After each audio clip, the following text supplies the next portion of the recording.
Hi everyone, this is Thomas from Video Mantis. I'm sorry that we didn't go live right at 1 p.m. I had a couple technical difficulties going live with Facebook. Facebook wasn't seeing the encoders that I had available. But anyways, we've got a great show for you today. I have someone very close to my heart, Tyler Faison. He's a good friend of mine. He's all the way from Texas joining us now. Let me bring him in. Hi Tyler, how are you? Hey, Thomas, long time no see. Absolutely, man. Across state lines, we don't get to see each other in person very often, but it's awesome to have you on the show. I appreciate it. You've been busy. You've been just making tons of businesses and tons of products. Why don't you tell me a little bit more about yourself and tell the viewers about yourself a little bit? Sure. Well, at the end of the day, I'm still a mixer. I do mostly reality bag work. Try to do a lot of multi crew type shows. It's all location based, non-union. We're here in Texas. I did catfish for, I don't know, like 4 years or something like that. Wow. So that was, a lot of travel. Nowadays, I try not to travel too much. I try to take as much local work as I can and avoid the travel. And we're fortunate here in Dallas and Texas in general, really. There's so many worldwide companies headquartered here. It keeps a lot of people busy between news and marketing and sports and reality. There's some scripted narrative stuff, not as much as all the other stuff, but it's enough to keep everybody really busy. And we've got a really awesome mixer community out here. So you know That's what I do.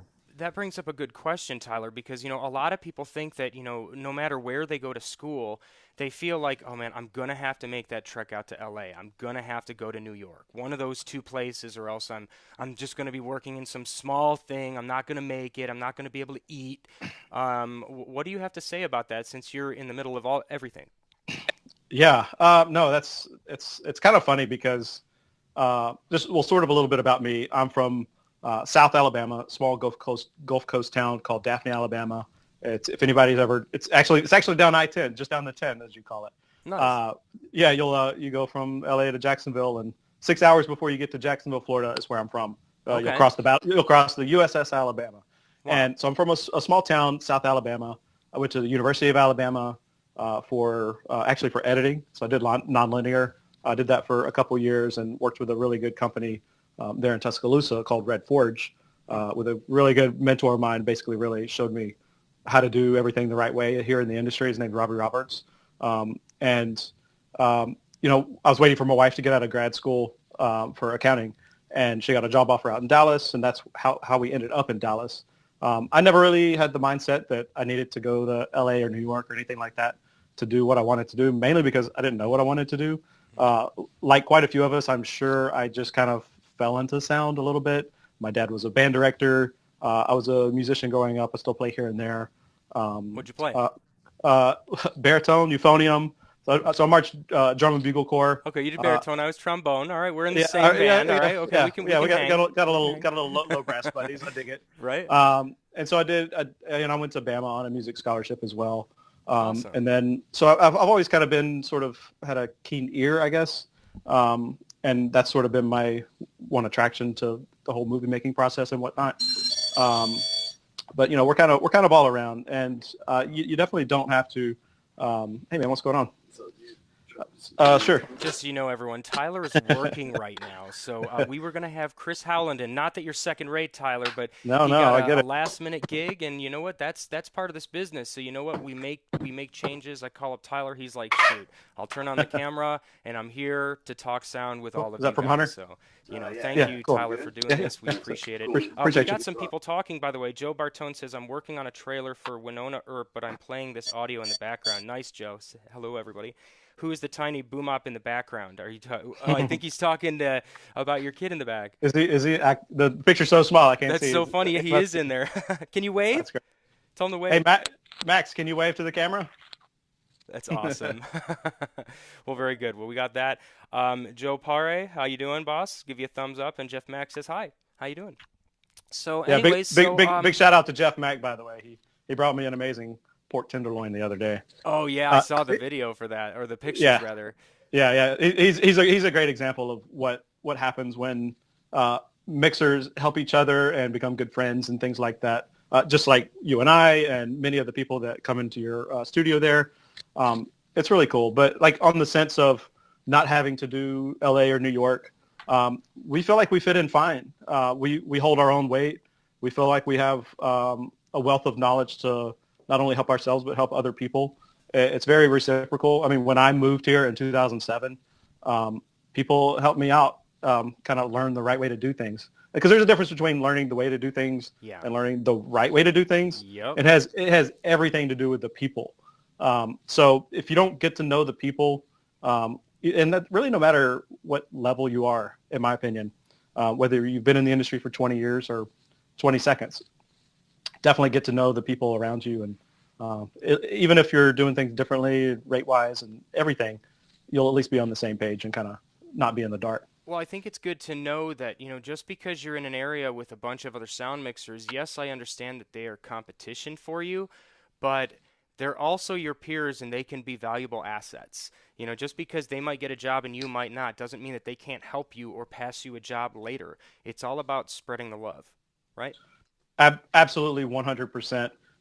We like to call ourselves a cooperative market, not a competitive market. Right. That's good. It really is like that. I mean, we actually host the Lone Star Mixer every year in January at the Oh, end of the right, month, right, which right. yeah, which is just like it's like all the other mixers, so like our little NAB kind of here, and that's just sort of that kind of all came about with our wealth of people that we have here and wanting to get to know each other, hang out, and do better. So How big was that's the turnout last time you did one? um, we had about probably I think 75 guests or so. Oh my gosh, that's crazy. Yeah, and it's funny because unlike LA, or I don't know the guest list where everyone's from, but I'm guessing mostly LA. Sure.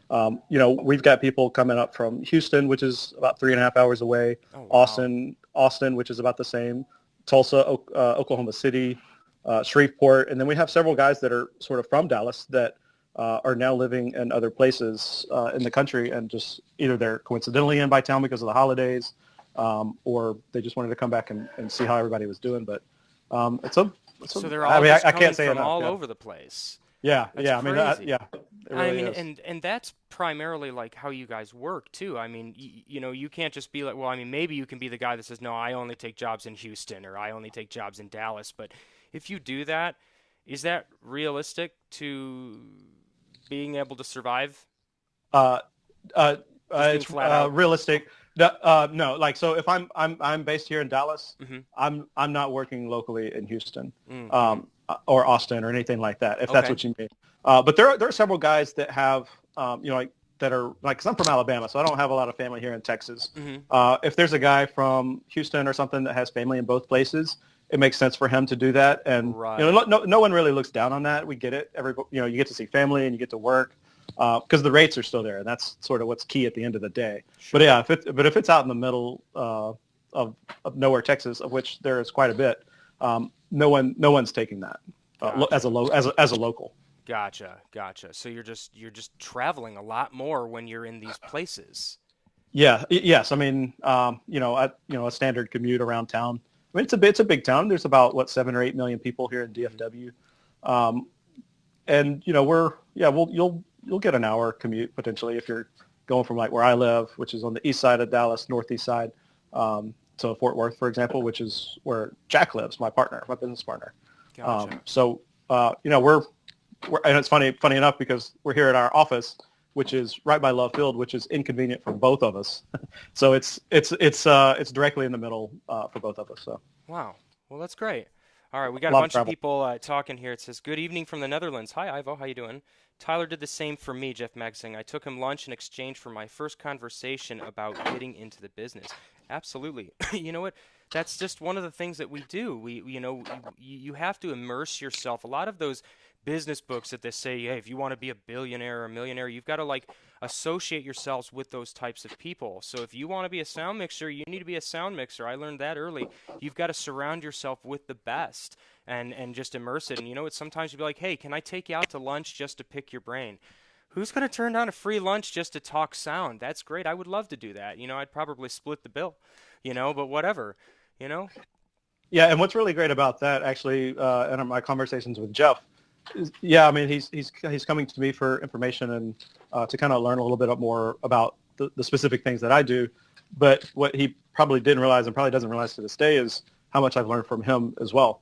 So it's reciprocal, and I think so long as you're not an ass to everyone and just be like a decent human, you're going to see a lot of good things come your way. Absolutely. Do you work a lot in your areas, in your locale, as a one-man band? Do you do two-man operation? Do you get utilities? What's the story in Texas? So we do pretty much all bag work. And by we, I'm talking about me and Jack Klein. He's another mixer here in town. Okay. We own Vandelay Sound Exports. So Yes. we're sort of a reality. We're not a crewing service, but we've got a lot of guys on our roster that like to work with us and our gear and do the things the way that we do. And we, Nice. as well as producers that come in, they're like, well, we need you to take over this show, that sort of thing. So we are, what was the question? Well, just basically like, Oh, how one often do man you band. get, multiple crew members? Like when do you get a two or three-man sound team? Do you ever? So we pretty much never get a traditional 2 or 3 man sound team. So like in the shows that we work, in this specific location, non-union reality is it's typically classified as it's 3 mixers, for example, or something like that, and it's All right. three bag mixers. So like the show, I literally just wrapped a show yesterday. We were on for 4 months. It was 3 crews, so we had three sound mixers, but we saw each other, I don't know, 5 or 6 times throughout the course of the season over 4 months. It's So crazy. we'll have some mutual like ensemble shoots and things like that, Right. but we don't have a utility, we don't have a boom op or anything like that. You're just doing Um, your own things, just we're capturing we're what you we're we're, capture. we're essentially one man band as far as a sound department is classified, but we're a one man band times 3. So Gotcha. And if somebody needs help, they might put the bag down to assist somebody and then go back or whatever, if it's in those communal type things. Am I right? yeah, and the communal things are great because you get to see them. Like those are your friends, those are your boys. Of which we had 2 guys and 1 girl. So I think everybody's okay with that Yeah. label now. But Hmm. we have, but no, it's great. I mean, in those sort of things, it's a lot of, you kind of find your table, you set up somewhere, and you camp out, and people are running and doing different things, and they're going to cycle you out for lunch and all those sort of things as well, just to kind of keep things moving along. But yeah, so yes and no, I guess. So let's talk a little bit more about because when you take jobs, you're not just getting the phone call for a day or two saying, "Hey, can you come in and mix this little thing or whatever." You're getting the call saying, "Hey, I've got a show like MTV's Catfish, and it's going to run for 5 years, and we need you to take over and just do sound for it." W- How do you even get a job like that? How did that fall onto your lap? And, how did you go about taking that process? Because that's such an amazing show. Yeah, well, yeah, I think like pretty much every. I mean, so I'll clarify a couple of things. About half of my work is, well, probably closer to 60 or 70% is going to be this sort of full season of shows, a full series or something like that. The other part is sprinkled in with just local work, and it's not like a day playing on a different show, but a 3 or 5 day project comes in town for like all these other things that I was talking about, like be it sports or advertising or commercial, that kind of thing. Yeah. Um, so, but Catfish, for example, that evolved because I was on a show called Texas Women. I think it was on CMT. I came in on the second season because they had some issues from the season before, and word got around, and like he's like, hey, I need you to come kind of fix this or Save the whatever. day. Mm. Yeah, Yep. um, and um, and so I ended up working on that, souped it, and we had another. I think Jack mixed it on there with me as well.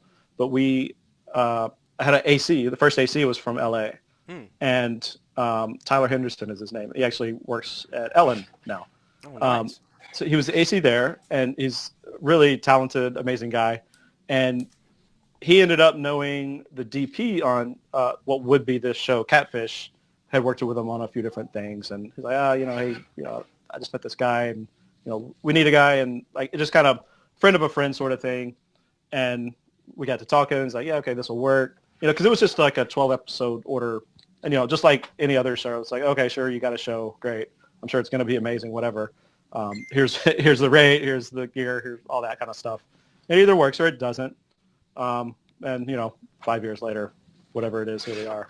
Ended up working out. It's crazy. So word of mouth, maintaining friends, evolving relationships. I mean, that's how. There were so many cameras on that show. How did you handle all of it? And I'll be honest, how did you deal with the temperament of having to deal with all the small GoPros and things like that? What was that like for you? Because they weren't as easy as they are nowadays either. No, not at all. Well, yeah, yes and no. I mean, it kind of, so I was completely aware of that beforehand. And, timing is sort of everything. And this was maybe either a few weeks or maybe a few months at best after the Betso TCD timecode display came out. All right. And and for those who don't know, it's like a little bar. We might have it around here somewhere, but it's While like a you're little. talking It's like about a it, little I'll put a timecode picture of it display. up on the screen for people. Yeah, Keep talking about it. I'll find that's it. great. What's the Yeah, model so number it's this again? little TCD-01. TCD-01. Cool. Yeah, and it's basically a slate without the sticks, and so it's just a timecode reader slash. Actually, it's just a reader. That's not a generator. They were supposed to do a generator model later, but anyway. And so my idea was, having seen that and keeping up with the Facebook groups and JW Sound and all that kind of stuff, between people communicating and posting and sharing, thought, bingo, that's what we need. And so I actually sewed some Velcro onto my bag Oh my gosh. and put that on the front. And so, because the TCD has a built-in hard side Velcro, and so you can it's got a 5-pin LEMO, it's got 4-pin Hiroshi on the side for power, and so that was my idea, my plan for all the GoPros. Because for anyone that's never seen Catfish, it's the GoPros, which you can use a slate just fine, but they also have little handheld cameras, like little point and shoot cameras, and Right. there's two or three of those. Oh And yeah, he would always have one in his hand, Ned, right? yeah, And he'd be like, "Hey, how yeah, you doing?" Doing yep, the little, yep. interview camera guy. Exactly. Right. Neve's got one. Max, our co-host, he pretty much always had one. And so, it's because it's a lot of really intimate content, to where you're really kind of diving deep into emotions with the cast. And so, we're not really interrupting, to do any sort of formal tape changes or anything like that. But we also need to keep post in mind of, we've got, 15 fucking cameras, and how are we going to slate all this and all that kind of stuff. Whoa. You said 15 cameras? Um, I think it was about 15, give or take a couple. Yeah. Wow. I mean, Wow. there's, and these are, and we have one, like, I think it was a F800 or something like that, like one, real camera. Right. And then the rest were a bunch of other cameras that, don't laugh at us or point fingers, but Uh-oh. we have one camera operator, one DP, one camera operator. Yeah, right. Hold your breath though. So, but it's all part of sort of the create. It's part of the creative of the show itself. It helps with and the I- and I- minimalism and I- when you're dealing yes. with weirdos and people from different states that don't Yeah. understand us. Yeah, there's several different aspects, and this isn't 15 simultaneously either. It's, GoPros are set up in the car. That's 5 or 6 or something like Oh, that. okay, good. While we're rolling indoors, and then the pocket cam. So it's not as crazy as it sounds, but it sounds like a lot. But it's, once you kind of get, it's just a formula. You got your time code cameras and your non-time code cameras, and here's what you have working. And we're fortunate to always have amazing ACs that we could talk to, and they would listen, and like, we need to make sure we do this on the car stuff while we're rolling inside. That's happening simultaneously. So the gear demands were kind of being in a few different places at the same time, and then it was a lot of car to car stuff. So it was a lot of figuring out. It was a good opportunity to sort of figure stuff out, to have to figure it out, and we did. And because if we didn't, it's expensive. Yeah, exactly. It wouldn't have aired, and it's really expensive. Yeah, exactly. So let's get a little bit more into maybe some of the details of working on a job like that.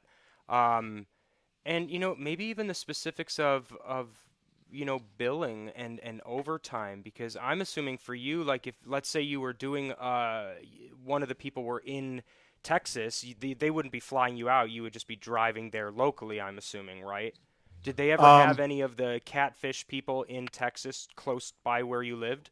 Definitely. Hmm. And we had some in Do you have Houston. one at your house right now? I can neither confirm nor deny. Okay, just checking. Yeah, just saying, but maybe yes, maybe no. Who knows? No, so uh, kind of yeah. In regards to overtime and travel and working locally, as far as Catfish goes, one of the best shows I've ever worked on in terms of production taking care of you, Hmm. because we traveled 2 to 3 times a week, different city every week for the most part, Right. and they would flying was always easy. Everything's done for you. Cars are called, all that sort of stuff.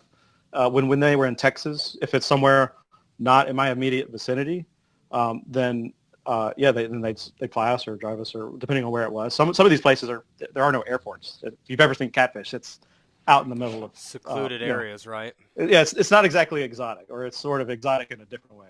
Hmm. Very rural America for the most part. So we'd fly as close as we can. Even if they were in Dallas, they'd still give me a hotel room. In fact, I think every time they came to Dallas, I still had a room should I need it or want to take it. But I've got a family. I wanted to be It's a home, really and nice production right there, buddy. You know, a lot of places they'll just be like, "Nope, sorry, you got to be there at 7 a.m. in the morning, and it's 3 hours away." yeah, and I've sort of Oof. discovered that's sort of a Nelly thing. Like production companies sort of bringing it from the top down that Oh, way. interesting. So this is our first LA versus Texas topic. You're Well, saying that what's this whole I hear the zone or the ring, or what is this whole, like, is it like 30 miles or something guys, like? just so you know, we're live with Tyler Faison. I'm in LA, he's in Texas, and we're talking about overtime. We're talking about local jobs and taking travel gigs. Please feel free to chime in. This is a live discussion. And Tyler just asked me about, the zone. I saw Joe Foglia watching. Maybe he can help me in on this one because I'm not fully versed on this, but I Is that a believe union thing? it is a union thing. Non-union people, they'd be like, whatever, I don't care. I don't have to follow that. Hmm. But from my understanding, I believe is it 38 miles?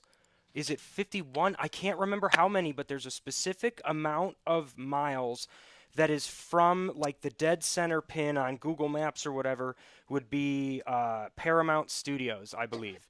And from that point, 38 miles around, anywhere within there, they don't pay for your gas. They don't pay for your mileage. They don't. Tough. But if it's outside of that, then they have to pay you for the mileage. That's just the rule. So what a lot of places and a lot of union companies will do is they'll just say, well, they'll drive you right out to 35 or 36 Hmm. miles and then shuttle you the rest of the way, which is really annoying. But I mean, I get it. It's expensive, but I don't know. Sure. That's pretty much my understanding. But when it comes to non-union, I just pretty much tell them that I do what's called portal to portal. Do you do portal to portal? I don't personally. No production I've ever worked on would ever, in their right mind, agree to that. And do you mind actually telling people what it is? I like to Oh, have other sure. people Yeah, yeah. share it. Portal to portal, as far as I'm concerned, is for when I uh, close my front door at my house to when I close my front door at my house. Leaving, It's when working, coming back. portal is my house, so portal to portal. Yep. So it includes the drive time and commute time and things like that, which is if you can negotiate that, that's great. To me, at least in this area, and maybe some of the other locals here can chime in as well if anybody's watching. But it's a news world thing. Mm, I know it's a lot of those NABEC contracts and things like that. As far as I know, so I've in the reality world, even union reality, I don't know anyone that's ever offered that or even considered it. I've never even thought to try to negotiate that because that hmm. it seems so far fetched. But maybe I should Yeah. try. Yeah, right. I mean, who knows? Well, I Hmm. mean, I guess it all just comes down to what you negotiate, and if you believe that your time is more, better spent being home rather than in the car, then that's something that you negotiate for, I would assume. Um, Yeah, But yeah, I think I don't really charge portal to portal. I think I've done it one time, but I do charge for mileage. Is that something that you guys do out there as well?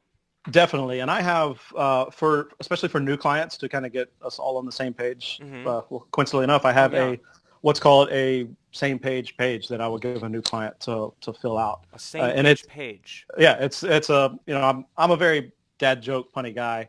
and it works great because they understand it. I understand Now it. I It's get it. got Oh my God, I'm it's slow. Same it's page. yeah, exactly. And Cool. so it's a document. It's a PDF that has a lot of my sort of go-to terms Hmm. that I like to just abide by, and it defines some terms and things like that as far as what overtime is and So it's your what do we deal expect memo. of lunch. So It is a one-page, not a like a 12, 20-page deal memo that says I'm not going into arbitration and NDAs and all that kind of stuff, but gotcha. it explains what I expect out of you and what you expect out of me, and so that we all are on the same page at the end of the day. It's one of those things is I say what is local basically, and so I kind of give a few points. I think I have it as Waxahachie, which is down south, up to Denton and to Fort Worth. That's sort of anything inside that rough triangle. Yeah. Uh, I'll do as a local. Anything outside of that, you pay mileage.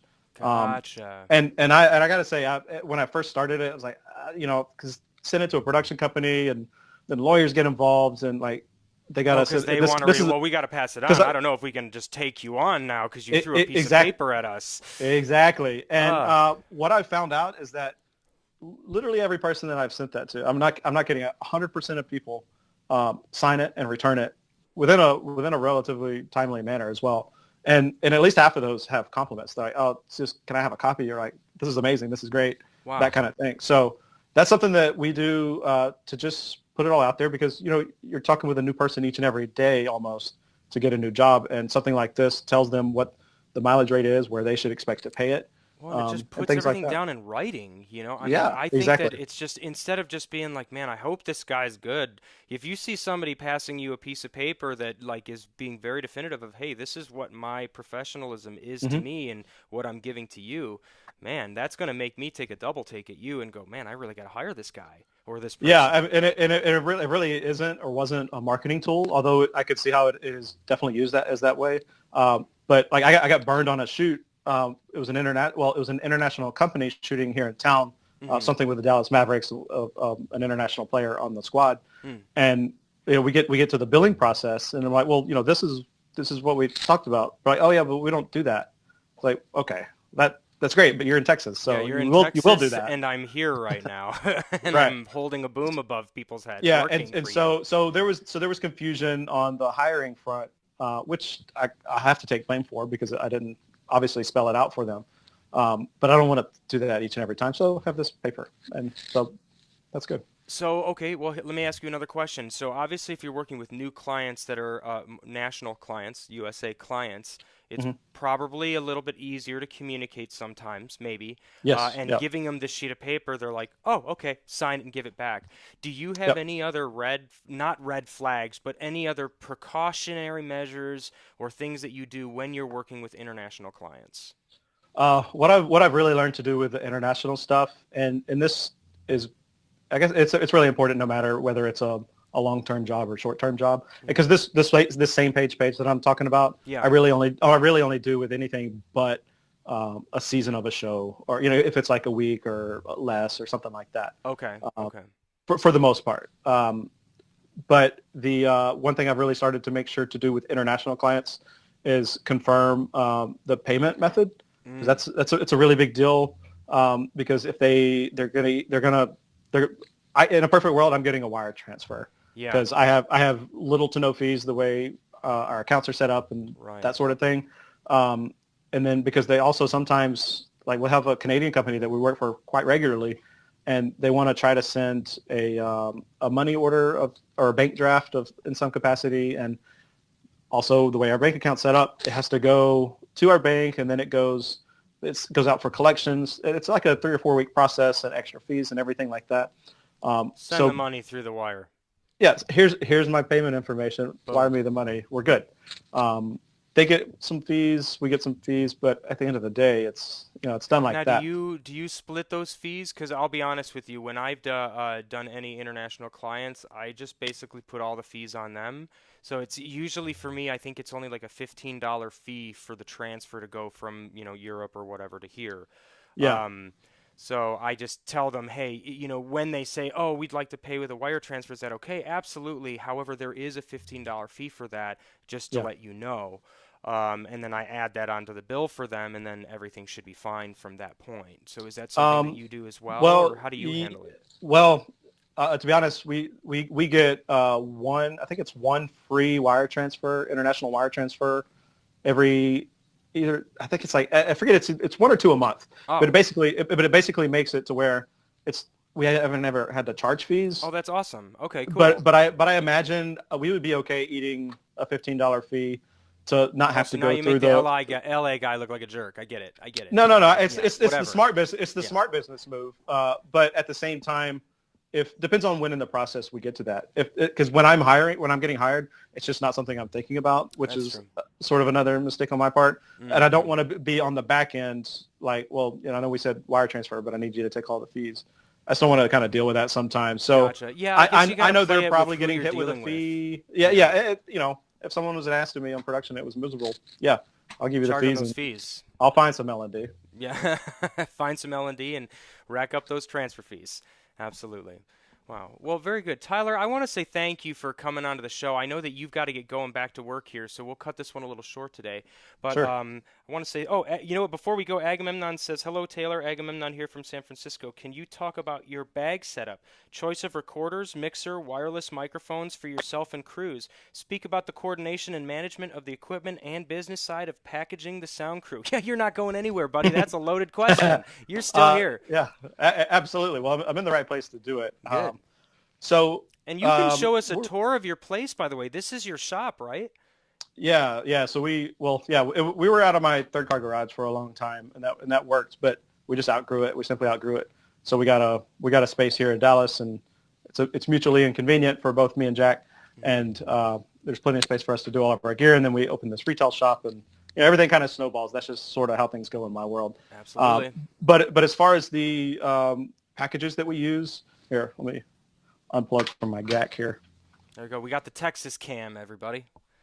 Yeah, and so You can flip it, so by the way, too. I yeah, think let's there's a see button here. to flip it so you don't have to, like, you can see what you're doing.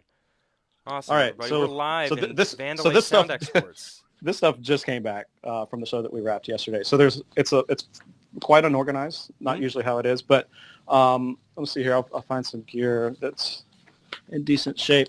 But for the most part, we're using things like sound devices, 788, 633s, that sort of stuff, and relatively small Pelicans. We Hmm. don't, as you can see, we don't really have cart setups or anything like that. We do walkies as well, so a bunch of walkies for now. So I don't really have anything here. A lot of our stuff's out actually, but we got a decent working area. It's all kind of all over the place. Man, But it's very you know, clean. I mean, I understand that you've got stuff that just came back, but besides uh, that, everything sees to have a place, which is awesome. yeah, it has a home. It just needs to go there. That's That, that's the other half of it. that's the work But part. Mhm. obviously it depends on the show as far as what gear is going and whatnot. But we've got 4, 5, 7 88s, so that'll be a go-to with the 7 wireless and a boom, which a lot of shows they're just used to that, so that's what they've sort of casted for and Hmm. sort of have their schedule set up for.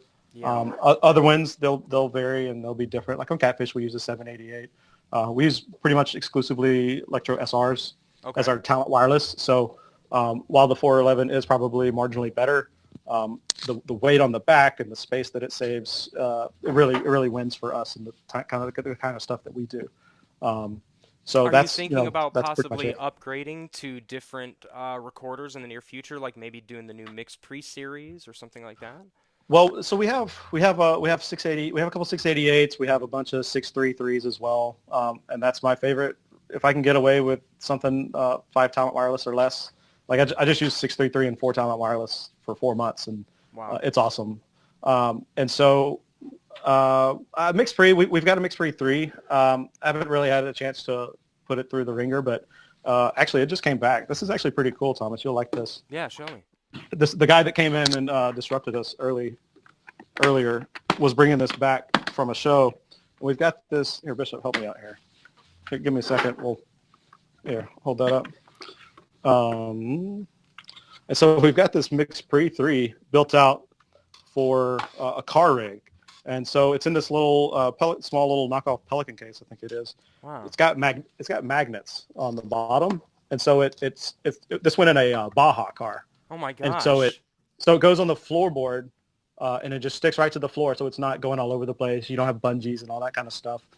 And we got a couple. We made a little port right here, and there's a little the little O-ring goes right there, so you can kind of put whatever cablage you need. That's But so mixed pre cool. three, yeah, mixed pre three, two wireless for we'll mount in the hot rod or whatever. Runs on MP and a VDS. You can fit it all in this tiny little case. All right, I got a question for you right now. Say hey, Bishop. Do you have a refrigerator at that shop? We absolutely Test 100%. this baby right now. You got to shut it and put it on Okay. the fridge for me. All right. We're gonna put it on the fridge. See if it goes. I know it's made for the floorboard, so I don't know how Yeah, I'm the curious fridge. how hard All was right. it to pull these magnets off of the floorboards when you were done? Well, it does great. Does it work? Yes. That's the best. It's pretty good. Oh, Yeah. that's good, man. Oh, that's so cool. Oh, Yeah. that made my day. There, you should just leave it like there. That's where it goes. That's the Yeah. Just leave. the Yeah. mix We'll leave it right assist there. for the fridge. Absolutely. That's our new talent wireless show. There you go. There you go. It's pretty big. Awesome. So random things like that come up, and so that's sort of a specialty version of something. That's awesome. So Now, yeah, they just call and they're like, this is what we got. We need to figure it out and just go.